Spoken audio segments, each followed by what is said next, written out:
Halo, perkenalkan nama saya Valentinus, Unaas Molajati, dan NPM 21411115. Di sini saya akan menjelaskan materi tentang organisasi yang mampu membangun strategi dengan baik. Baik, untuk materi yang pertama yaitu ada kerangka kerja untuk melaksanakan strategi.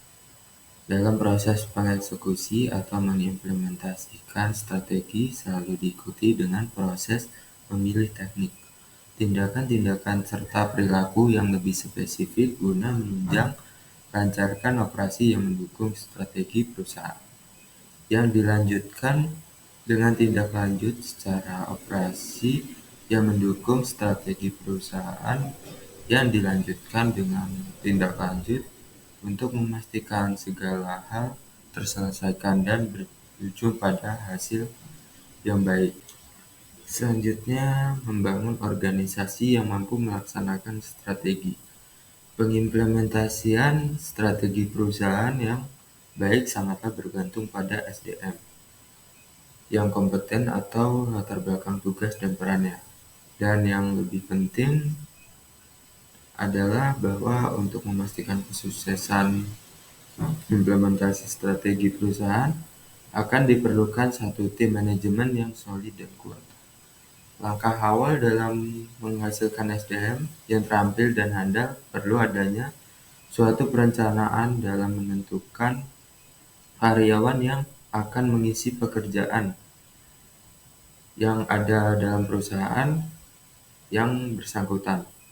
Keberhasilan dalam pengadaan tenaga kerja terletak pada ketetapan dalam penempatan karyawan, baik penempatan karyawan baru maupun karyawan lama, pada posisi jabatan baru.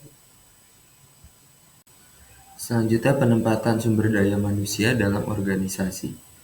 Membangun tim manajemen yang andal adalah tujuan utama dari tugas membangun organisasi. Meski strategi, situasi, dan kondisi perusahaan yang berbeda juga menuntut kombinasi antar pengalaman. Proses penempatan merupakan suatu proses yang sangat menentukan dalam mendapatkan karyawan yang kompeten yang dibutuhkan perusahaan. Karena penempatan yang tepat dalam posisi jabatan yang tepat akan dapat membantu perusahaan dalam mencapai tujuan yang diharapkan.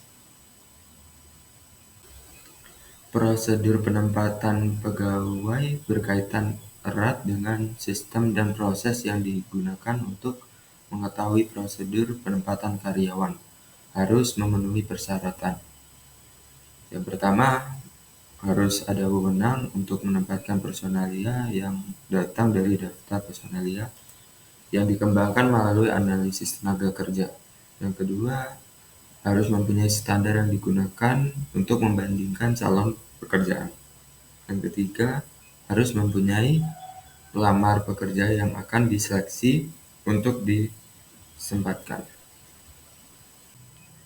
Selanjutnya, membangun kompetensi dan kemampuan kompetitif. Kemampuan perusahaan untuk menjalankan aktivitas yang menciptakan nilai yang juga mengapresiasikan strategi terbentuk dari sumber daya dan kapasitasnya. Para manajer perusahaan akan mengarahkan seluruh sumber daya serta kapabilitas perusahaan dalam bentuk aktivitas yang menciptakan nilai. Namun langkah pertama yang harus dilakukan adalah memastikan bahwa sumber data serta kapabilitas yang diperlukan memang telah tersedia, serta diperbarui, ditingkatkan kualitasnya. Selanjutnya, 3 pendekatan untuk membangun serta memperkuat kapabilitas perusahaan.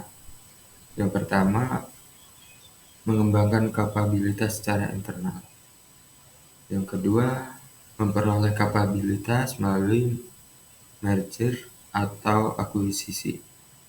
Yang ketiga, mengakses kapabilitas melalui kerjasama mitra.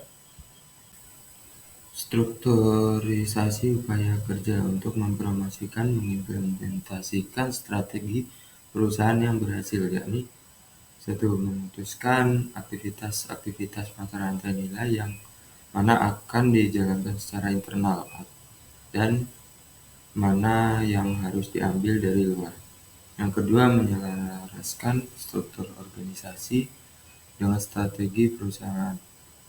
Yang ketiga, memutuskan seberapa besar tingkat otoritas pada level pucuk pimpinan untuk melakukan sentralisasi dan seberapa besar tingkat pendelegasian yang akan diserahkan pada level manajer dan staf. Dan yang keempat, memfasilitasi kerjasama dengan mitra-mitra eksternal dan mitra-mitra strategi. Baik, sekian materi yang dapat saya sampaikan. Jika ada salah kata, saya mohon maaf. Saya ucapkan terima kasih.